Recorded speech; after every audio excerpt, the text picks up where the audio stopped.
Study IQ IAS, आपका selection हमारा मिशन। Hello everyone, welcome to study IQ IAS and आज हम डिस्कस करने जा रहे हैं कि क्या आइडियल स्ट्रैटेजी रहेगी जब आप इकोनॉमी को प्रिपेयर करोगे यूपीएससी पर्सपेक्टिव से। तो पहले तो एक मैं स्पॉइलर अलर्ट सभी को देना चाहता हूँ कि यार देखो, कोई आइडियल स्ट्रैटेजी नहीं है, ठीक है। ये स्ट्रैटेजीज वाला जो सिलसिला है ये सभी के लिए अपना ही एक कस्टमाइज्ड अप्रोच यहाँ पर रहता है। बट हाँ, ये ज़रूर है कि ऐसे कौन से मेजर पेन पॉइंट्स हैं जो कि हर एक एस्पिरेंट फील करता है और उन पेन पॉइंट्स का क्या सोल्यूशन हम यहाँ पर क्रिएट कर सकते हैं। तो ये आज के सेशन में हम वही बात करेंगे and at the end of the session एक बेसिक सा स्ट्रक्चर मैं आपको यहाँ पर बताऊंगा स्ट्रैटेजी का, जिससे अगर आप फॉलो करें, रेफर करें, सो 1.5 से पौने 2 महीने में आपका पूरा इकोनॉमी का पोर्शन यहाँ पर तैयार हो सकता है।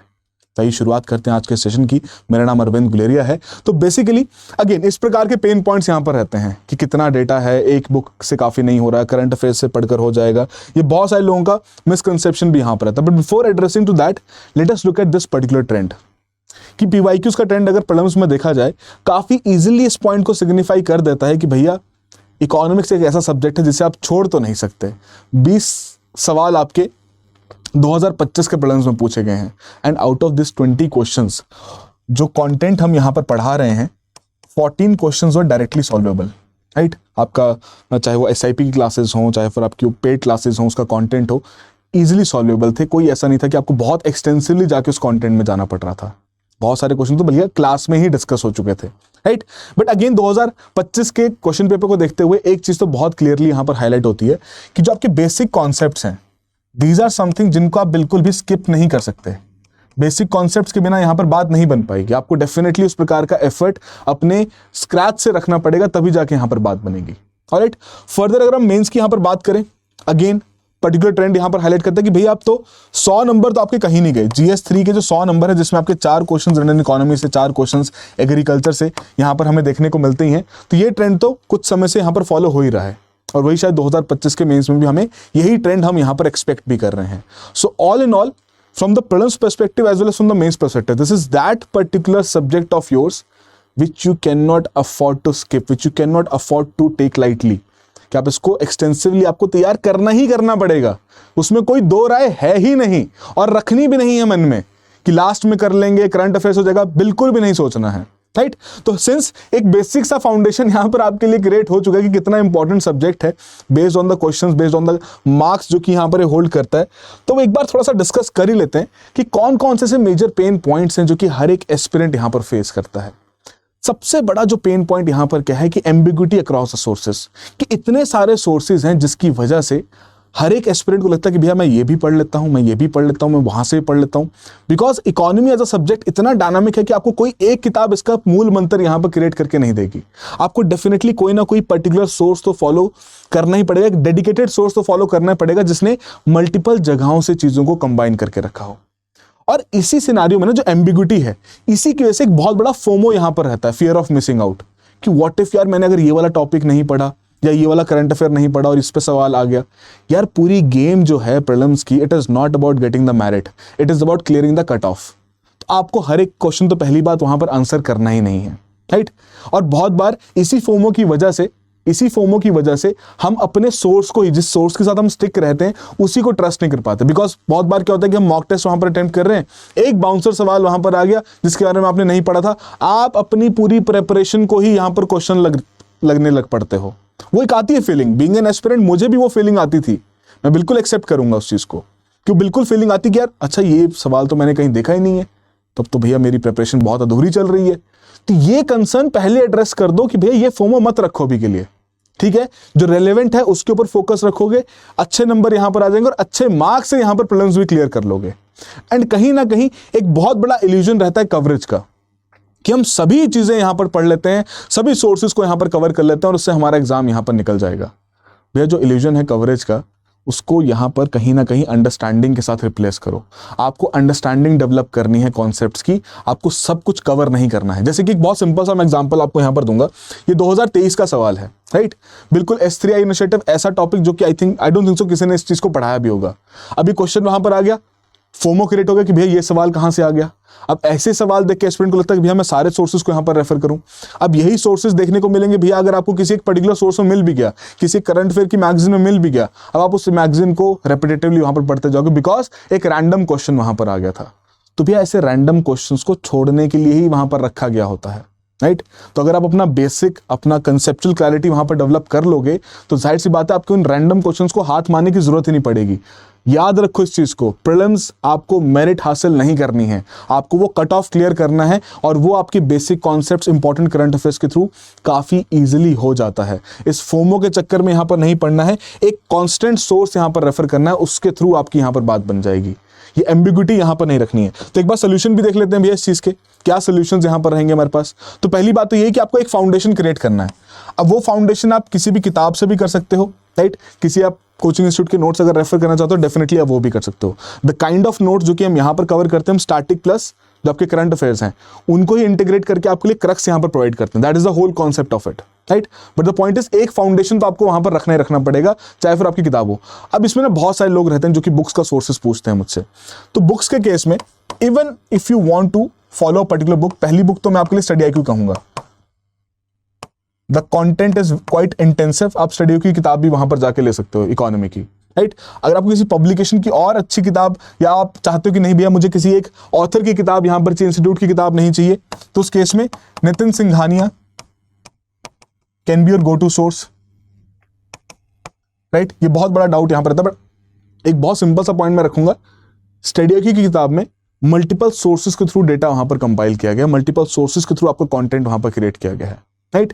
अब इसी फाउंडेशन में what you will have to do is you will have to add 2 layers. 2 layers कौन कौन सी है? पहली लेयर है आपकी करंट अफेयर्स की, जहां ये हम कहते हैं कि करंट अफेयर्स से सब कुछ नहीं है, वहां पर हम ये भी कहते हैं कि करंट अफेयर्स के बिना गेम भी नहीं है, राइट। इक्वली इंपॉर्टेंट भी है, थोड़ा सा कम वेटेज हम देते हैं, 60-40 का हम यहां पर मान के चलते हैं। 60 आपका स्टार्टिंग इंपॉर्टेंट है एंड 40 यहां पर करंट अफेयर्स इंपॉर्टेंट है। But at the same time current affairs को कवर करने के लिए आप कोई भी एक मैगजीन पकड़ सकते हो। अगर आप वीकली या मंथली मैगजीन्स के ऊपर रिलाई करते हो, बिना बात अपनी स्ट्रैटेजी चेंज करने की जरूरत नहीं है। कंटेंट की कवरेज के ऊपर ध्यान रखना है कि आप अगर कोई सोर्स पकड़ रहे हो तो उसको रिलीजियसली फॉलो करना है, उसको कवर करना है, बीच में एकदम से अपना सोर्स चेंज नहीं कर देना है। तो एक तो करंट अफेयर की कवरेज यहां पर रहेगी, जिसकी वजह से एक मेजर वैल्यू एडिशन आपको यहां पर मिलेगा। और ऑल इन ऑल वो करंट अफेयर्स आप तभी समझ पाओगे जब आपके पास ऑलरेडी एक फाउंडेशन लेयर यहां पर क्रिएट हो चुकी होगी, राइट। एंड फर्दर जब भी आप प्रैक्टिस क्वेश्चंस करोगे, उन प्रैक्टिस क्वेश्चंस के जो सॉल्यूशंस हैं, उन प्रैक्टिस क्वेश्चंस के जो सॉल्यूशंस हैं, जब आप उनको सॉल्व करने के बाद एनालाइज करोगे, that is going to create one more layer of value addition for you. इतना अगर आपने कर लिया, रिलीजियसली फॉलो कर लिया और इस मूल मंत्र को यहां पर साथ में लेके चल दिए कि रिवीजन वहां पर करते रहे, you don't have to worry about anything. Again I will repeat, study IQ book comprehensively यहां पर तैयार की गई है, बट फिर भी अगर एक दिमाग में कीड़ा है जो कि बहुत सारे लोगों के रहता है कि नहीं यार कोई किताब तो यहां पर फॉलो करनी ही करनी है, तो उस केस में Nitin Singhania can be your go to source. Again थोड़ी होलिस्टिकली तरीके से बनाई गई है, but I will still vouch for study IQ book because again comprehensive coverage वहां पर देखने को मिलती है, right, across topics, across concepts, across MCQs also. Alright, further second pain point के बारे में हम यहां पर बात करते हैं।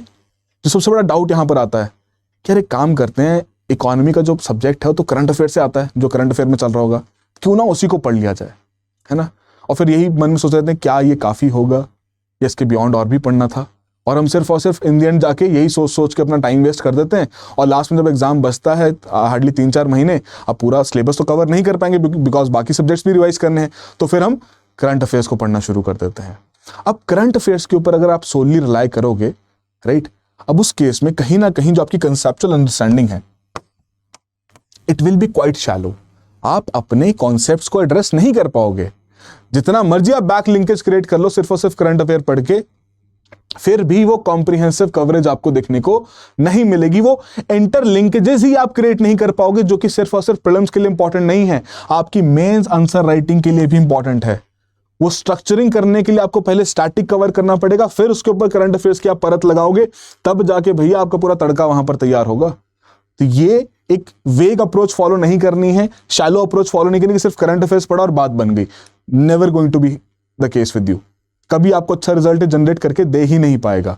एंड कहीं ना कहीं जितने भी आपके कॉन्सेप्ट बेस्ड प्री के क्वेश्चंस रहते हैं, आप उनको बिना करंट अफेयर्स के या बिना स्टैटिक की नॉलेज के उनको सॉल्व नहीं, मैं इसी चीज पर पॉइंट रख रहा हूं कि मैं ये नहीं कह रहा कि करंट अफेयर जरूरी नहीं है, बिल्कुल जरूरी है, 40% में वेटेज उस चीज को दे रहा हूं, but at the same time सिर्फ उन्हीं से आपका पूरा एग्जाम भी नहीं निकलेगा।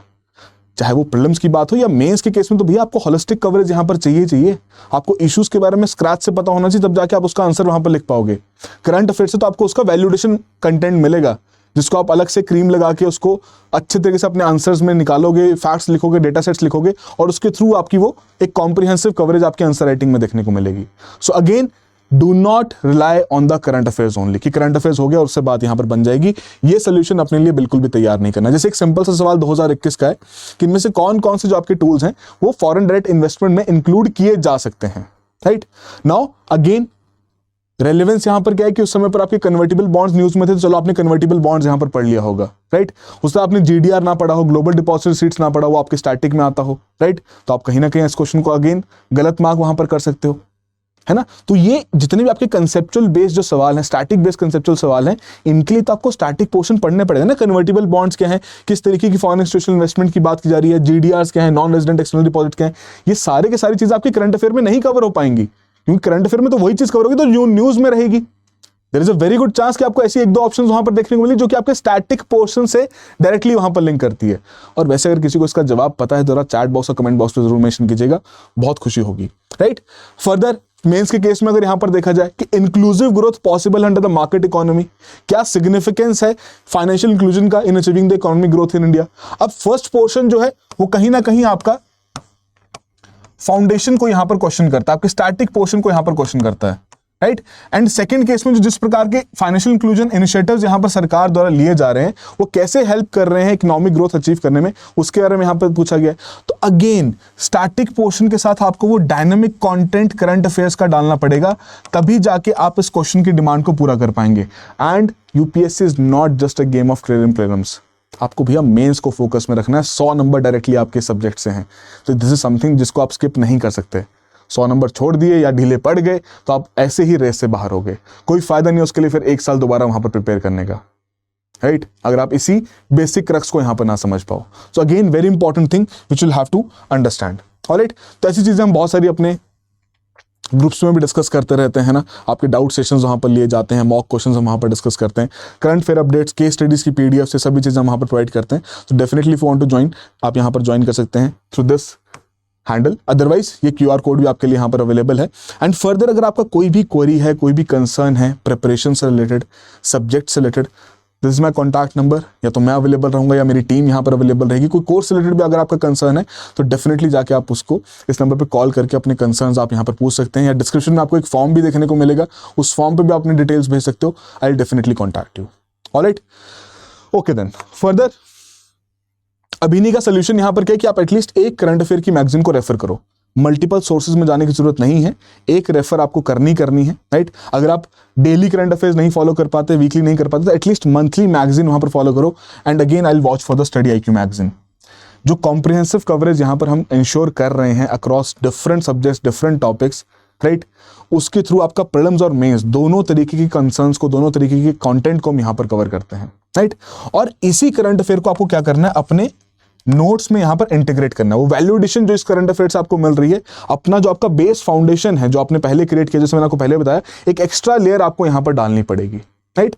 एंड यहां पर एक चीज का ध्यान रखना बहुत जरूरी है। बहुत बार हमारे मन में बात आती है कि मेंस का कंटेंट जो रहेगा ना बाद में पढ़ लेंगे, कोई दिक्कत वाली बात नहीं है, बट बिलीव मी आपको ये यूपीएससी की तैयारी होलिस्टिकली करनी है। प्रीलिम्स और मेंस के खेल में नहीं पढ़ना है कि प्रीलिम्स का पहले पढ़ते हैं, मेंस का बाद में पढ़ेंगे।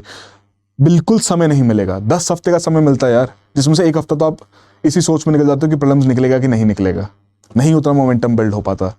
तो कहीं ना कहीं आपको जो अपनी प्रिपरेशन स्टार्टिंग से रखनी है वो प्रीलिम्स और मेंस दोनों के ऊपर फोकस रखते हुए करनी है, और मेंस के टॉपिक्स को तो स्पेशली स्किप नहीं करना है। बिकॉज जब आप मेंस का कंटेंट पढ़ते हो ना तो आपको एक बहुत ब्रॉडर अंडरस्टैंडिंग डेवलप होती है किसी भी कॉन्सेप्ट से रिलेटेड। आप एक मल्टी डायमेंशनल वे से चीज़ों को सोच पाते हो, और वही इंटरलिंकेजेस आपको हेल्प करती हैं प्रीलिम्स में भी क्वेश्चन सॉल्व करने में। सो अगेन प्रीलिम्स के लिए भी आपके लिए मेंस का कंटेंट बहुत इंपॉर्टेंट रोल प्ले करता है, वो टेम्परामेंट बिल्ड करने में, वो फोकस यहां पर लाने में, right. And third pain point की अगर हम यहां पर बात करें, टू मच डेटा। अब यहां पर ना एक मैं थोड़ा सा आपके लिए बबल बर्स्ट करना चाहता हूं, राइट, कि जो हम बहुत ज्यादा ओवर एम्फेसिस करते हैं ना डेटा के ऊपर, प्लीज मत करो, at least not in the case of prelims. Right. Prelims के केस में आपके ऊपर ओवर एम्फेसिस नहीं करना है, आपको यहां पर एक बेसिक डिफरेंस पता होना चाहिए डेटा और ट्रेंड्स के बीच में। आपको ट्रेंड्स के ऊपर ज्यादा फोकस करना है कि क्या ट्रेंड चल रहा है। फिस्कल डेफिसिट कम हो रहा है तो भैया पता होना चाहिए कि ट्रेंड में क्या चल रहा है। टैक्स टू जीडीपी रेशियो में क्या ट्रेंड चल रहा है, कितना आपका लेवल है, वो पता होना चाहिए। आपको कोई नहीं पूछ रहा वहां पर कि कितनी टैक्स टू जीडीपी रेशियो चल रही है, आपको मोर और लेस ट्रेंड के बारे में वहां पर पूछेगा कि इंक्रीजिंग है डिक्रीजिंग है। तो ट्रेंड के ऊपर फोकस तभी आती है जब आपकी कंसेप्चुअल क्लैरिटी हो कि भैया ट्रेंड किसके बारे में पूछा जा रहा है, राइट। और डेटा के ऊपर आपको फोकस कब करना है, वो आपके लिए मेंस पर्सपेक्टिव से होगा। एंड बिलीव मी, आपको मेंस के लिए डेटा बहुत इजीली मिल जाएगा। और अगर आप सेल्फ प्रिपेयर भी कर रहे हो और अगर आपको डेटा नहीं मिल रहा है, अगर आपको लग रहा है कि भैया नहीं कहीं से मुझे डेटा नहीं मिल रहा, उसके भी सोल्यूशन यहां पर अवेलेबल है, राइट।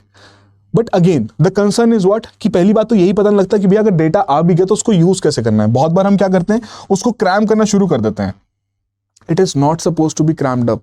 आप उसको इंप्लीमेंट कीजिए। आप मेन आंसर राइटिंग कर रहे हो, वहां पर उस डेटा पॉइंट को यूज करो। एक बार करोगे, दो बार करोगे, तीसरी बार अपने आप दिमाग में, जहन में वो रजिस्टर हो जाएगा कि हाँ यार, ये डेटा पॉइंट मैंने इस फलाने आंसर की प्रैक्टिस करते हुए वहां पर लिखा था। उससे आपका रिकॉल बढ़ेगा, उससे रिटेंशन बढ़ेगी। एक बारी में अगर मैं आपको सारी शीट दे दूं और रटने के लिए कह दूं कि भैया डेटा याद करने लग पड़ो, नहीं हो पाएगा। और बहुत सारा डेटा तो आपके लिए इररेलेवेंट भी वहां पर देखने को मिलता है, राइट। और इसी वजह से आपको क्या रहेगा, मेमोराइजेशन का बर्नआउट यहां पर हो जाएगा, कंफ्यूजन क्रिएट हो जाएगी कि भैया करना है कि नहीं करना है, उसी डाउट में फंसे रहोगे। तो फोकस यहां पर ट्रेंड्स के ऊपर होना चाहिए। एंड डेटा पॉइंट्स आपको इतने भी नहीं रटने हैं, मेंस के पर्सपेक्टिव से हर एक टॉपिक का कुछ ना कुछ डेटा यहां पर अवेलेबल होना चाहिए। अब इसी केस में जो एक मेजर सोल्यूशन यहां पर मैं आपके लिए रख सकता हूं, it is your India brand equity foundation की website. See this website covers each and every sectors. हर एक सेक्टर का यहां पर डेटा सेट अवेलेबल है, पूरी की पूरी कहानी यहां पर अवेलेबल है, राइट। अगर आपको हर एक सेक्टर का डेटा यहां पर चाहिए, आप मेन आंसर राइटिंग कर रहे हो, मान लो आपको नहीं लग रहा कि यार मैं कौन सा डेटा रेफर करूं, बिकॉज एक तो ये भी कंसर्न है ना, मल्टीपल डेटा सेट्स रहते हैं, है ना। कुछ थिंक टैंक्स के रहेंगे, कुछ प्राइवेट इंस्टीट्यूशंस के रहेंगे, कुछ सरकारी रहेंगे, कुछ इको सर्वे का डेटा रहेगा, राइट। आपको बहुत कंफ्यूजन क्रिएट हो रहा है, you can go to this particular website, free of cost इसका लॉगिन है। हर एक इंडस्ट्री की एक केस स्टडी में इससे मतलब है कि पूरा डॉक्यूमेंट वहां पर अवेलेबल है, इन्फोग्राफिक वहां पर अवेलेबल है, जिसमें आपके इंपॉर्टेंट डेटा सेट्स वहां पर लिखे गए हैं, जिनको आप इजीली अपने आंसर्स में यूज कर सकते हो। सो यहां वहां भागने की जरूरत नहीं है, एक कॉम्प्रिहेंसिव सोल्यूशन यहां पर बता रहा हूं। और ये डेटा सेट पुराना भी नहीं रहता, जैसे अभी आपका June is about to end, right. तो काफी हद तक बहुत सारे सेक्टर्स के केस में फेब मार्च तक का डेटा वहां पर अपडेट हो चुका होगा, उनकी जो रिपोर्ट्स हैं वो अपडेटेड रहती हैं यहाँ पर। सो एक अच्छा रिसोर्स है जिसको डेफिनेटली आपको जुडिशियली यहाँ पर यूज भी करना चाहिए, right. Last but not the list, जो एक सबसे मेजर पेन पॉइंट जिसको मैंने लास्ट के लिए यहाँ पर रखा है, वो है कॉन्सेप्ट्स की रिटेंशन। देखिए, जब भी हम कोई कॉन्सेप्ट पढ़ रहे होते हैं ना, हमें समझ में आ जाता है कि अच्छा यार, यहाँ पर फिस्कल डेफिसिट की बात की जा रही है, समझ में आ गया। यहाँ पर प्रॉम्प्ट करेक्टिव एक्शन की बात की जा रही है, हमें समझ में आ गया। यहाँ पर monetary policy, fiscal policy, external sector, financial markets, इन सभी चीज़ों के बारे में बात की जा रही है, समझ में आ गया। बट कॉन्सेप्ट्स का इतना भंडार इकट्ठा हो जाता है कि हम उसे रिटेन ही नहीं कर पाते, जिसकी वजह से बहुत बार हमें कॉन्सेप्ट्स की सिर्फ और सिर्फ सरफेस लेवल की लर्निंग यहाँ पर हो पाती है। और उस कॉन्सेप्ट से अगर थोड़ा सा डीप डाइव का सवाल पूछ लिया जाए, वहाँ पर हम कंफ्यूज हो जाते हैं। एंड सबसे बड़ी बात, जब हम इसको इफेक्टिवली रिकॉल नहीं कर पाते, तो ना ही हम वहाँ पर इंटीग्रेशन भी क्रिएट नहीं कर पाते बिटवीन द टॉपिक्स, जिसकी वजह से बहुत सारे सवाल भी वहाँ पर गलत हो जाते हैं, राइट। एंड फर्दर कहीं ना कहीं प्रैक्टिस ना करना, ये सबसे बड़ा रूट कॉज यहां पर इसका रहता है, जिसकी वजह से आप रिकॉल क्रिएट नहीं कर पाते। अब इसी चीज को रिजॉल्व करने के लिए आपको सिंपली यहां पर क्या करना है, आपको अपने कॉन्सेप्ट्स को टाइम एंड अगेन रिवाइज करना है। एक डेडिकेटेड शेड्यूल आप यहां पर फॉलो कर सकते हो। देखिए, जो मैं एक सिंपल सजेशन देता हूं सभी अपने एस्पिरेंट्स को, जब भी आप इकोनॉमी की तैयारी कर रहे हो ना, डेफिनेटली आप एक पर्टिकुलर टाइम पीरियड वहां पर पकड़ोगे कि भैया अगले आने वाले 45 दिनों तक आप इको वहां पर पढ़ोगे, राइट। तो उस केस में, रिवीजन के केस में, बहुत एक सिंपल सा टूल मैं आपको यहां पर सजेस्ट करना चाहूंगा। In case of revision, daily basis पर before going to bed, try to recall all the topics जो कि आपने उस दिन वहां पर पढ़े हैं, राइट। एक पेपर पे लिखना शुरू कर दो, कोई ऐसे फॉर्मुलाइज करने की जरूरत नहीं है, कोई रफ पेपर भी मिलेगा उस पर लिखना शुरू कर दो। ये आपके नोट्स नहीं बन रहे हैं यहाँ पर, जब रिकॉल करना है देखो फिर जाके अपने नोट्स में खोल के कि कितने कॉन्सेप्ट्स आप रिकॉल कर पाए। जिनको नहीं कर पाए उनको जाके एक बार जरूर अच्छे से पढ़ो। एक तो वो आपकी प्रोसेस यहां पर आ जाएगी, राइट। फर्स्ट आपका डेली, फिर आपका वीकली यहां पर आ जाएगा। हर 7 दिन बाद संडे को, बिलीव मी, 2 से 3 घंटे की प्रोसेस है पूरे हफ्ते का कंटेंट पढ़ने का। अगर आपको समझ में आ गया ना, उसको रिवाइज करने में 2 से 3 या मैक्सिमम 4 घंटे यहां पर लगेंगे और इजीली आपका सब रिवीजन यहां पर हो जाएगा, राइट। एंड कहीं ना कहीं इस रिवीजन को सप्लीमेंट करना है अपने क्वेश्चंस की प्रैक्टिस के साथ। ऑलराइट। एंड फाइनली अगर आपका सब्जेक्ट पूरा हो जाता है, मान लीजिए आपका पूरा सब्जेक्ट यहां पर कवर हो गया, एटलीस्ट उसको मंथली कभी ना कभी रिवाइज करने की कोशिश करो, या जब भी आप उसके करंट अफेयर्स वहां पर कवर कर रहे हो उनको रीइंटीग्रेट करके रिवीजन करने की कोशिश करो। I know it is quite difficult to do so, मेरे लिए शायद यहां से कहना बहुत ईजी रहेगा, आपके शायद एंड से इंप्लीमेंट करना थोड़ा मुश्किल रहेगा। बीइंग एन एस्पिरेंट मैं भी इस चीज को समझ सकता हूं कि बहुत ईजी होता है बोलना कि रिवाइज कर लो, नहीं टाइम मिलता यार, ऑलरेडी नया सब्जेक्ट शुरू हो गया, कैसे रिवाइज कर लें, है ना, उसका भी रिवीजन यहां पर चल रहा है, ये तो कंसर्न है ही है ना। तो मैं नहीं कहूंगा कि आप बिल्कुल इसको एक्सटेंसिवली फॉलो करो, बट जब तक आप उस सब्जेक्ट को पढ़ रहे हो रेगुलरली ये प्रोसेस यहां पर फॉलो करनी ही करनी है रिवीजन की, तो आपका रिकॉल भी यहां पर बेहतर होगा, इंटरलिंकेजेस भी अच्छी डेवलप होंगी, एंड फ्यूचर में जब आप उसके मॉक टेस्ट भी वहां पर अटेम्प्ट करोगे आप अच्छे तरीके से आंसर्स भी वहां पर सॉल्व कर पाओगे। Believe me, this process is not about having the maximum knowledge, यहां पर आपकी क्लैरिटी की बात की जा रही है, यहां पर आपको कितनी क्लैरिटी है किसी टॉपिक से रिलेटेड उसकी बात कर रहे हो। क्लैरिटी कब डेवलप होती है, जब आप उसकी अंडरस्टैंडिंग वहां पर डेवलप करते हो। आपको 100 टॉपिक की नॉलेज होना वो अलग चीज है, बट आपको 60 टॉपिक की एकदम प्रॉपर अंडरस्टैंडिंग है वो ज्यादा बेहतर है आपके लिए, क्योंकि उसके थ्रू आप इजीली अपना प्रॉब्लम्स यहां पर क्लियर कर पाओगे। That is the whole point. तो कंटेंट के सोर्सेज के पीछे नहीं भागना है, मल्टीपल सोर्सेज कवर नहीं करने हैं, तो आपको सिंपल सजेशन दिया वो आपको यहां पर रेफर करना है। एंड ऑल इन ऑल जो बेसिक सी प्रोसेस अगर आप यहां पर फॉलो कर सकते हो, अगर आप इकोनॉमी कवर कर रहे हो 6 से 7 हफ्ते का कंटेंट है, आई एग्री। दिन में अगर 3 से 4 घंटे आप दे रहे हो 6 से 7 घंटे का कंटेंट है। हमारी क्लासेस में भी हम 6 वीक्स का तो हमारा कंटेंट यहाँ पर रहता ही है, राइट। और स्टार्ट करो बेसिक कॉन्सेप्ट से, नेशनल इनकम हो गया, इन्फ्लेशन हो गया, कोई भी किताब पकड़ो, राइट। मैं बिल्कुल कहूंगा आप किताब पकड़िए वहां पर और उस किताब के फर्स्ट सेकंड थर्ड चैप्टर से शुरू कर दीजिए। कोई रैंडम प्रोसेस फॉलो करने की जरूरत नहीं है। अगर लगता है कि नहीं भैया ये चीज अच्छी नहीं लग रही, ऑल्दो सभी बुक्स में शुरुआत बेसिक कॉन्सेप्ट से ही होती है, नेशनल इनकम हो गया, इन्फ्लेशन हो गया, यहीं से शुरुआत होती है, तो प्लीज उनको जाके वहां पर पढ़ो। कोई भी टर्म लगती है कि भैया डिफिकल्ट है, नहीं समझ में आ रही है, जाके यूट्यूब पर सर्च कर लो, न्यूमरस वीडियोज अवेलेबल हैं, आप इजीली जाके वहां पर उनको पढ़ सकते हो। मैंने भी खुद एक बुक सीरीज अभी शुरू की है, डेफिनेटली हम उसमें भी उसको कंटिन्यू करेंगे, राइट। फिर उसके बाद अपने जो डिफिकल्ट टॉपिक्स हैं मॉनेटरी पॉलिसी के, एक्सटर्नल सेक्टर के, पब्लिक फाइनेंस के, इनकी तरफ यहां पर मूव करना है, तब जाके आपकी बात बनेगी, तब जाके आपको क्लैरिटी डेवलप होगी। और जब आप इन टॉपिक्स पे पहुंचोगे आपको बहुत फ्रस्ट्रेशन भी होगा, मैं बिल्कुल इस चीज को आपको एक वार्निंग देना चाहता हूं, इस केस में आपको फ्रस्ट्रेशन फील होगा, है ना, कि आपका सपोर्ट नहीं है, आप नहीं उतना इफेक्टिवली कर पा रहे, तो वो चीज फील हो सकती है। बट एटलीस्ट जब आप प्रैक्टिस कर रहे हो तो डेली प्रैक्टिस वहां पर करनी है। जब भी आप 3-4 घंटे लगा के अपनी प्रिपरेशन कर रहे हो, पढ़ रहे हो कंटेंट को, तो उसके बाद आधा घंटा लगा के एटलीस्ट 10 क्वेश्चन सॉल्व करो यार।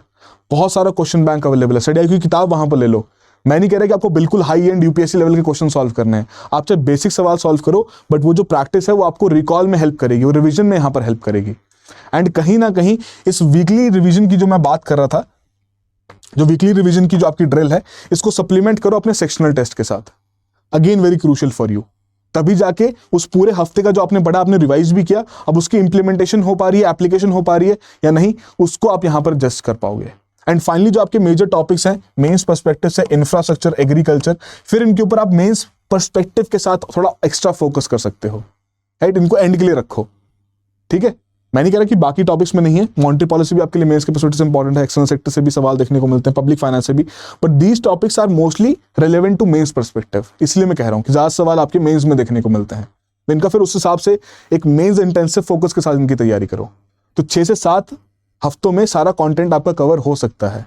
एक शेड्यूल बनाओगे अपने लिए, वीकली शेड्यूल बनाओ, कोई ऐसा नहीं कि बिल्कुल स्ट्रिक्ट शेड्यूल यहाँ पर बनाना है, बिकॉज जब हम स्ट्रिक्ट शेड्यूल बनाते हैं ना, उसको फॉलो नहीं कर पाते, फिर हम खुद को डीमोटिवेट कर देते हैं। तो वो डीमोटिवेशन वाला फैक्टर बिल्कुल स्किप कर देना, उसको एस्केप कर देना है, उसको ज्यादा फैक्टर में नहीं रखे चलना है, राइट। तो ये सिंपल सी प्रोसेस यहाँ पर रहेगी। एंड फर्दर ऑलरेडी हम अपने बैचेस की बात यहाँ पर करते हैं, तो वैसे ही प्रतिज्ञा बैच में भी हमारा यही ऑब्जेक्टिव है, इसी तरीके से हम यहाँ पर कोर्सेज को रन कर रहे हैं। मॉर्निंग बैच यहाँ पर शुरू किया गया है, क्लासेस शुरू हो चुकी है, बट अभी भी एडमिशंस यहाँ पर ओपन है, right. The point is having the extra validity and जो आपका इजी रिफंड का प्रोविजन यहाँ पर करेगा, 7 दिन तक आपको नो क्वेश्चंस आस्क्ड, आपको रिफंड वहां पर इनिशिएट कर दिया जाएगा।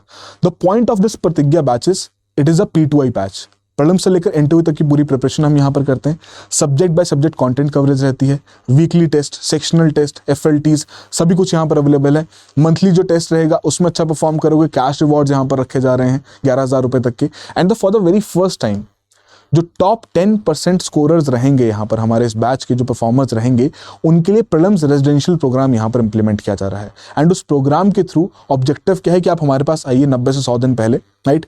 Complete your food and lodging will be taken care of all under this particular price, कुछ एक्स्ट्रा पे नहीं करना उसके बाद, right. Complete will be taken care of, पूरी एक्सटेंसिव तैयारी करवाई जाएगी प्रीलिम्स की, एंड फर्दर प्रीलिम्स के लिए तैयार किया जाएगा। और प्रीलिम्स अगर आप क्लियर कर देते हो, उस केस में ये complete amount will be refunded back to you. And उसके बावजूद, रिफंड होने के बाद भी, mains, residential programme, interview guidance programme, ये सारे प्रोविजंस यहाँ पर आपके लिए अवेलेबल हैं, राइट।